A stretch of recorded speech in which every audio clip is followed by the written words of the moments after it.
በአባቴ የቀጠለ ካንሰር ዛሬ ተሰብሯል። አሜን። ከዚህ በኋላ አየላለሁ በል። ከዚህ በኋላ አየላለ። የአባቴ ስም ማን ነው? አየለ ነው አባቴ ስም። እዩ ጋር አማኛ ነበርኩ ነበር። እዩ እስቲ ሱጋራ በሽታ ያላችሁ ዋጣጥስ ላይ ባለቤት ወሮጣ አይነት ነው እናደረገች። እዚህ አካባቢ ላይ እብጠት ያለ ሰው አያለሁ። እዚህ አካባቢ እሱ ያ ሰው ወደዚህ ምጣ ልጸልይ ና። ካንሰር ነው የእግዚአብሔር መንፈስ የሚታይ። ይሄ ሰው መጥቶ ይመሰክራል። አሜን። ኢየሱስ ይችላል።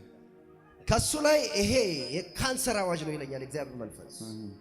ሰውነቱ እንዲሰራጭ እንደዚህ እንዲሆን በደም ያለ የእግዚአብሔር መንፈስ አሁን ይቀልጣል። ልጄ ይቀጥላል አለኝ። አሜን። ምንድነው ስል የእግዚአብሔር መንፈስ ዘሩ ላይ የሚሰራ እርግማን ነው አለኝ። የአባታችሁን ዘር የጨረሰ እናንተን አይነካም። አሜን። የእናታችሁን ዘር የጨረሰ እናንተን አይነካም። በጣም ያቃጥለኛል፣ ኡፎ ያርገኛል። እንደ አዙርት ልጥል ይፈልገኛል። ነገር እንደው ዝም ብሎ በመኪና ውስጥ ሊከት ይፈልጋል። አዎ በቃ በጫስ በቃ አናት ቢበላም ቢጠጣም ኡፎ ነው ማርገኝ። በጣም እያመመኝ ነው። አንተን ታምነው ማናፍሮ ያውቃት በጠላት ፊት ገፍ ገፍ ይላል። አንተን ታምነው ማናፍሮ ያውቃል በጠላት ፊት ገፍ ገፍ ይላል።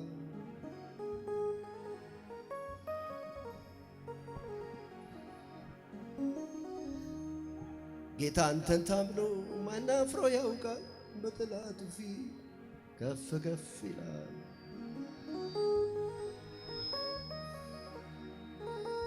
ሰይ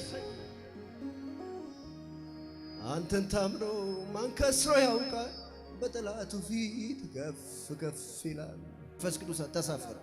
ሰራዊት ጌታ ተሳፈረ። የአብርሃም አምላክ የይስሐቅ አምላክ የያዕቆብ አምላክ አታሳፍርም። አንተን ተስፋ የሚያደርጉ አያፍሩ። አታሳፍርም። አንተ አሳፍር አታውቅም። ሰይ ተሳፍር አታሳፍርም። ተሳፍር የት ያልደረስኩ ቦታ የለኝም። በጣም ድግምት ነው። ወላይታ ውስጥ ጠንቋይ ቤት ፎቶ ነው ያለው። እኔ አንተን እዚህ ሳይ እዛ ደግሞ ጠንቋይ ነው ያለው። ፎቶውን የያዘ ጠንቋይ ሄድና በመንፈስ ቅዱስ ኃይል እጄ እመታዋለሁ። አሜን። የታጭራል ያንተን ነገር የያዘውን የትም ይሁን መትቼዋለሁ። አሜን። ያንቺን ነገር የያዘውን የትም ይሁን መትቼዋለሁ። አሜን። ያሰረሽን ሁሉ መትቻለሁ። አሜን። ነገርን ያሰረው መትቻለሁ። አሜን። ይችላል።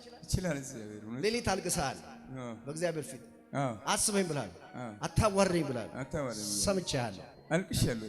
ምን ብለን ያለቀስከው? በቃ ሁሌ እያለቀስኩ ነው። እኔ በቃ እንደማይሆን እንደ ሁሌ በቃ እሰራለሁ፣ ለፋለሁ፣ አገኛለሁ። በቃ ወደ ኋላ ይመጣለሁ፣ ይታመማለሁ።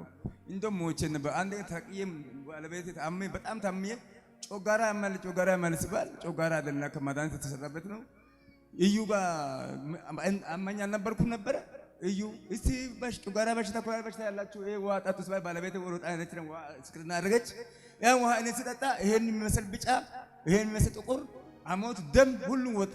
ያን ቀን ጀምሬ ደግሞ ሐዋሳ ላይ ጌታን እጅ ሰጥቼ ተቀበልኩና ከዚህ በኋላ አየለ ትባላለህ፣ ሰፋ ትባላለህ። አሜን፣ አሜን፣ አሜን። ኢየሱስ ይችላል። ሁሉ ከአያቴ የመጣ በአባቴ የቀጠለ ካንሰር ዛሬ ተሰብሯል። አሜን። ከዚህ በኋላ አየላለሁ በል። ከዚህ በኋላ አየላለ። የአባቴ ስም ማን ነው? አየለ ነው አባቴ ስም። የ27 ሰው ፎቶ ያዘ ኃይል ይሄንን ሰው በጣለ ኃይል ሲመታየው ነገራችሁ ይወጣል። እናንተም ትወጣላችሁ። ፈውሳችሁ ይፈጥናል። በረከታችሁ ይፈጥናል።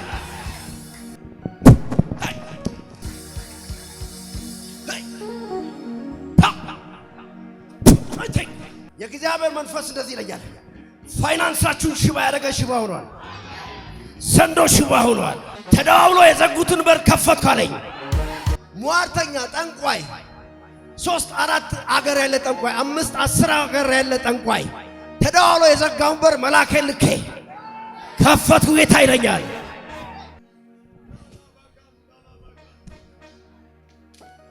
ይህ ተፈውሳል፣ ቀልጧል። እርግማን በሽታ ቀልጧል። በሰውነት የሚያቃጥል ከዚህ በኋላ የለም።